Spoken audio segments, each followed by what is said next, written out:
Hello everyone, welcome back to our channel. देखिए, आज के सेशन में हम बहुत ही इंपॉर्टेंट वैकेंसी के बारे में डिस्कस करने वाले हैं जो किसने रिलीज़ किया है या किस डिपार्टमेंट का है। तो jute corporation of India limited. Okay, यहाँ पर कौन कौन सी चीज़ें हमें ध्यान में रखना है बिफोर फिलिंग द फॉर्म, कितने टाइप की पोस्ट है यहाँ पर, जिसके लिए एलिजिबिलिटी क्राइटेरिया क्या होगा, है ना। और जो भी रिजर्वेशन के लिए बेनिफिट्स लेना चाहता है ना, तो उसके लिए यहाँ पर उन्होंने कुछ प्रिस्क्राइब्ड किया हुआ है पहले से एक फॉर्मेट। उसी फॉर्मेट में आपको यहाँ पर अपने सर्टिफिकेट्स को अटैच करना है या अपलोड करना है विथ योर फॉर्म। ओके, तो ये सारा जो डिस्कशन है, जो भी इंपॉर्टेंट पॉइंट्स है, वो सब हम हमारे इस सेशन में डिस्कस करने वाले हैं। So let's begin the session. Okay, जैसा मैंने बताया कि ये किसके द्वारा रिलीज़ की गई है vacancy, jute corporation of India के द्वारा रिलीज़ की गई है। ठीक है, अब हमारे लिए इंपॉर्टेंट क्या हो जाता है कि कौन कौन सी इसमें वैकेंसीज़ हैं और कितने नंबर्स है वैकेंसीज़ के। ओके, तो देखिए यहाँ पर एक वैकेंसी है अकाउंटेंट का, है ना, फिर है जूनियर असिस्टेंट एंड देन है जूनियर इंस्पेक्टर। ओके, अब यहाँ पर यदि हम अकाउंटेंट की बात करें तो यहाँ पर स्पेशल जो एलिजिबिलिटी क्राइटेरिया है, उन्होंने क्या मांगा है, MCom with advanced accountancy auditing as a special subject with 5 years experience in maintaining commercial accounts including reconciliation and final accounts. Okay, या फिर BCom with 7 years experience in maintaining commercial accounts. Okay, यदि आपके पास ये सब है तो आप इस पोस्ट के लिए यहाँ पर एलिजिबल होंगे। ओके, पे स्केल देखिए कितना अच्छा है, यहाँ पर 28,600 से लेकर 1,15,000 तक। ओके, और पोस्ट यहाँ पर कितनी है, 23 है।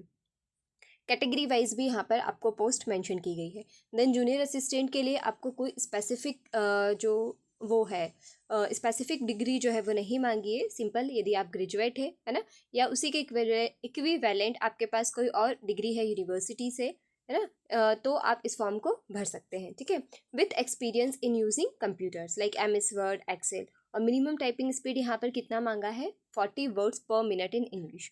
कितनी पोस्ट के लिए यहाँ पर वैकेंसी को रिलीज़ किया है, 25। देन उसके बाद कौन सा है, junior inspector, pass in class 12th और equivalent with 3 years experience in purchase sale of raw jute, है ना। या तो आप क्लास 12th पास हैं या तो फिर आपको 3 year का एक्सपीरियंस है किसमें, परचेसिंग में, सेलिंग में, रॉ जूट को, उसके ग्रेडिंग, एसॉर्टिंग में, बैलिंग में, स्टोरेज में, है ना। तो आप इस पोस्ट के लिए एलिजिबल होंगे। इसका पे स्केल कितना है, 21,500 से लेकर 86,500। ओके, और वैकेंसी कितना है यहाँ पर, 42। इसके अलावा हमारे लिए इंपॉर्टेंट क्या हो जाता है, एज लिमिट, है ना। तो जैसा कि हर एक एग्ज़ाम के फॉर्म में हमें एज रिलैक्सेशन मिलता है जो स्पेशल कैटेगरी से बिलोंग करते हैं, लाइक SC ST OBC, तो यहाँ पर उनको वो रिलैक्सेशन भी मिलेगा, है ना। लाइक 5 years का एज रिलैक्सेशन दिया गया यहाँ पर। वैसे मैक्सिमम एज कितनी है यहाँ पर, 30 है। Okay, for general candidates. Then उसके बाद यदि हम बात करें रिजर्वेशन, नॉर्मल है ना कि आपको जो भी SC ST हैं उन्हें रिजर्वेशन मिलेगा। बैकवर्ड क्लास में जो क्रीमी लेयर में आते हैं उन्हें रिजर्वेशन यहाँ पर प्रोवाइड किया जाएगा। डिसेबिलिटी क्राइटेरियाज जो है उसके अकॉर्डिंग यहाँ पर दिया जाएगा। अब एग्ज़ाम प्रोसीजर यदि हम यहाँ पर समझे तो 3 स्टेज में हमारा एग्ज़ाम जो है वो होने वाला है। ठीक है, सबसे पहला होगा कंप्यूटर बेस्ड टेस्ट, सेकेंड होगा डॉक्यूमेंट वेरिफिकेशन, और उसके बाद यहाँ पर मेरिट रिलीज़ कर दी जाएगी। That means what, it is going to be 1 day exam. Okay, अब यहाँ पर क्वालिफाइंग पैरामीटर क्या है, 50% है for general, OBC, EWS and SC ST, और जो PWBD के कैंडिडेट्स हैं उनके लिए यहाँ पर 45% है। ओके, यहाँ पर कितने क्वेश्चंस पूछे जाने वाले हैं, 100 क्वेश्चंस पूछे जाने वाले हैं। ठीक है, देखिए अभी यहाँ पर हम आगे देखते हैं। देखो सब में यही है ना, जितनी भी तीनों पोस्ट है, तीनों ही तरह का जो लेवल होगा एग्ज़ाम का वो दिया गया है, स्टेज 1 2 3। देन उसके बाद यदि हम बात करें, हाँ, हम यहाँ पर कैसे अप्लाई कर सकते हैं, तो उनका जो ऑफिशियल वेबसाइट है वहाँ पर जाकर आप अप्लाई कर सकते हैं। ठीक है, जैसे अप्लाई करने के पहले आपके पास अपना email ID रेडी होना चाहिए, मोबाइल नंबर, है ना, ऑनलाइन पेमेंट करने के लिए डेबिट कार्ड होना चाहिए, क्रेडिट कार्ड होना चाहिए, फोटोग्राफ होने चाहिए not more than 3 weeks old, है ना। Then scan copy of your signature, then black और ब्लू पेन में ही होनी चाहिए। दैन उसके बाद आपके जितने भी डॉक्यूमेंट्स आपको अपलोड करना है वो सब PDF फॉर्मेट में होना चाहिए, है ना। ये सारी चीज़ें आपको ध्यान में रखना है। दैन उसके बाद proof of date of birth, फिर ID जो भी आप लगाना चाह रहे हो, Aadhaar, election card, PAN card, passport, whatever you want to upload you can. Okay, then educational qualification according to the post you want to fill for the form, है ना। Then experience certificates if you have any, then उसके बाद appropriate certificate in respect of reserved categories in prescribed format, है ना। मतलब जो भी यहाँ पर प्रिस्क्राइब्ड फॉर्मेट है उसी फॉर्मेट में आपको अपने SC ST OBC और EWS के जो सर्टिफिकेट्स है वो यहाँ पर अपलोड करना है, ठीक है। फॉर्मेट क्या होगा वो अभी हम नीचे, या आपको जो PDF है उसमें लास्ट में आप जाएंगे तो आप अपनी कैटेगरी के अकॉर्डिंग वहाँ पर आपके फॉर्मेट को निकलवा सकते हैं प्रिंट, एंड देन उसके बाद जो भी डेजिग्नेटेड अथॉरिटी होगा उससे आपको उसमें सिग्नेचर करवाना होगा, ठीक है। देन उसके बाद जो इम्पॉर्टेंट चीज़ है यहाँ पर कि फ़ीस वगैरह नॉन रिफंडेबल होगा, है ना।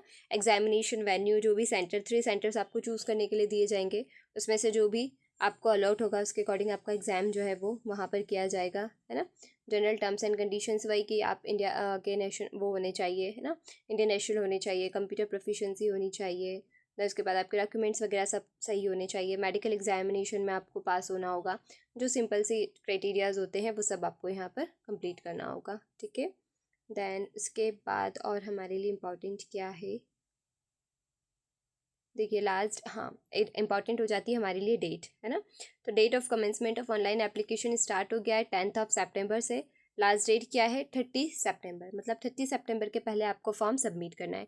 अभी यहाँ पर एग्ज़ाम डेट रिलीज़ नहीं किया गया है, ओके। तो 30 सितंबर के पहले आप इंश्योर करें कि आप अपना फॉर्म भर दें, है ना। अभी हम जो फॉर्मेट की बात कर रहे थे वो आप यहाँ पर देख सकते हैं। ये किसका फॉर्मेट है, SC और ST का, ओके।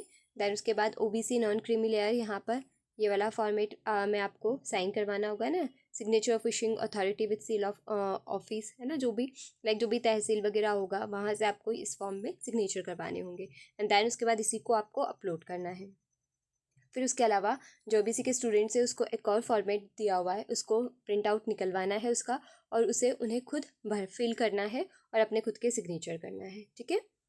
और जो डिसेबल कैंडिडेट्स हैं उनके लिए भी यहाँ पर कुछ फॉर्मेट्स जो है वो दिए गए हैं, तो अकॉर्डिंग टू योर नीड आप अपने फॉर्मेट को प्रिंट आउट करवा कर जो भी गाइडलाइंस है उसके अकॉर्डिंग आप उन्हें फिल करें, एंड देन उसी के बाद आप अपने डॉक्यूमेंट्स को अपलोड करें, ओके।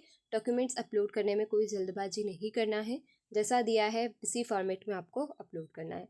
इसके बाद भी यदि आपको कोई डाउट्स आते हैं तो आप कमेंट सेक्शन में मेंशन कर सकते हैं।